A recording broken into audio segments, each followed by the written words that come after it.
Right, that one will need to settle here on the driveway, Carl.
Are you taking these down to the hangar? Yep.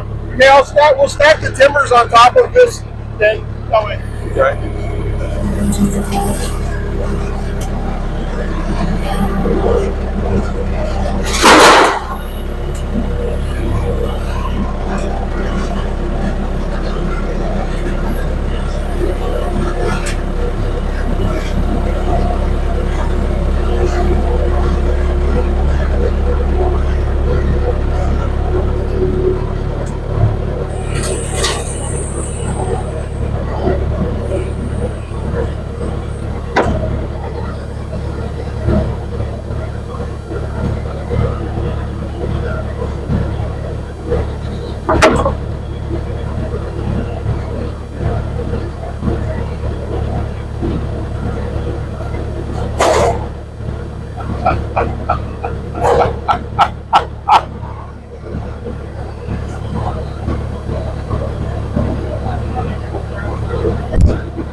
I just dug out these 2x6's that I made up last year for using for the top cord or the rafters on this trusses. I haven't got much done the last few days. The forecast said the weather was going to turn sour, start raining again, and it did. I fixed up the platform up there for the extension on the house. I had to fix it up so it wouldn't get all wet from the rain. And I was running around doing that, and I'm giving myself blisters on my feet. Put me out of commission for a few days. The skin completely wore out on the inside of my two little toes on both feet. Swelled up. I was afraid I was going to have to go to the hospital again. So when I was a kid, growing up, we didn't have much money, of course, and there was 5 of us kids in the family. My dad, he made good money times when he was working, but there was a lot of times when there was no work. He was a logger, so loggers are influenced by the economy, or by what's going on in the economy, price of lumber, demand for timber. So anyway, he'd work in the summers pretty good most of the time, but of course in the winters there were long periods where he didn't get any work. So like I said, there was 5 of us kids who didn't have a whole lot of money. So we'd get new shoes twice a year. We get a new pair of USS Kids sneakers, tennis shoes. Every spring for Easter, we'd have new shoes for dress up for Easter Sunday. And then we get a new pair of shoes in the fall for school. And of course our Easter shoes had to last through the summer, and our fall shoes had to last all winter through school. So we had to take care of them. Anyway,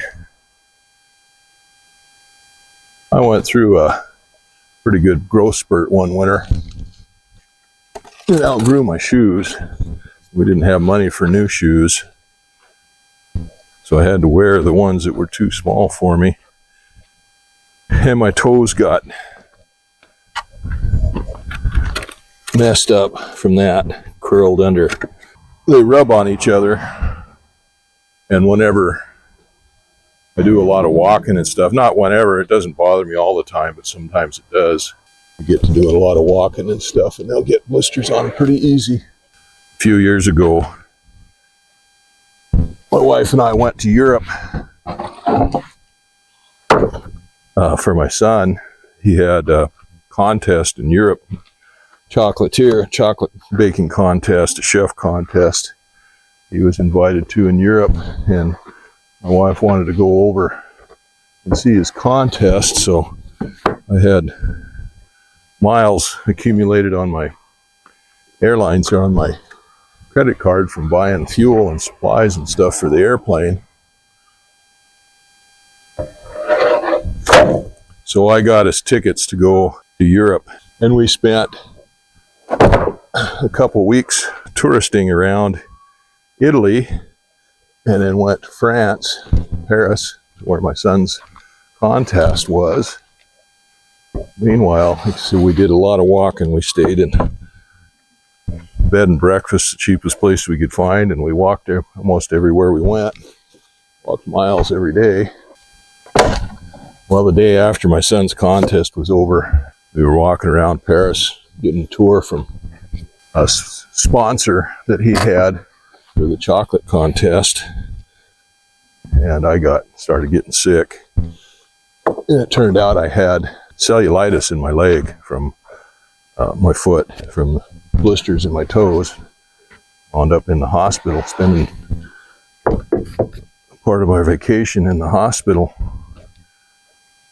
10 days in the hospital on IV fluids. Well, I was afraid that was going to happen with this time, because I really blistered my toes this time. It took all the hide off the inside of one toe and blistered the other foot pretty good. I was hurting pretty good. My foot swelled up, and I was just about ready to go to the doctor. Of course, it was a weekend, but I had to go to the emergency room. I didn't go, soaked my foot in Epsom salts, hot water and Epsom salts, and it's getting better. So anyway, I can recommend that if you're in Europe and you get sick, go to the American hospital in Paris, and they'll treat you pretty fine there. I've heard that a lot of the hospitals in Paris aren't near so nice as that. So anyway, it was a good hospital to go to. Just not a very fun way to spend a Paris vacation. So anyway, I had to spend a few days healing my foot up. But the weather did get bad. It got pretty nasty. It was blowing and raining, and we couldn't fly. So that was good. But I got my foot healed up. It's better now. Starting to get better now. Not perfect yet. Still sore. But now we got good weather today. I figured I'd go ahead and dig these 2x6's out that I need for the top cord on these trusses. These are spruce, and I cut these out of some great big spruce logs a year before last, stacked up, stickered, and dried out and stuff. And then last year, I run them all through the planer and joiner, and got them all smoothed up and prettied up and everything, and made them pretty nice boards out of them for this specific purpose. Now I can dig these out of here, use these to make this top cord, the top rafter on these trusses. Now, not all of these are perfect. We've got some here where they had some wind shake in it, and the ends are broken off, and there's a little bit of places where there's some rot in them where they won't make trusses, but there's a lot of these in here that are just absolutely beautiful, that are just perfect for what I need. I'm going to have 7 trusses, so I need 14 of these.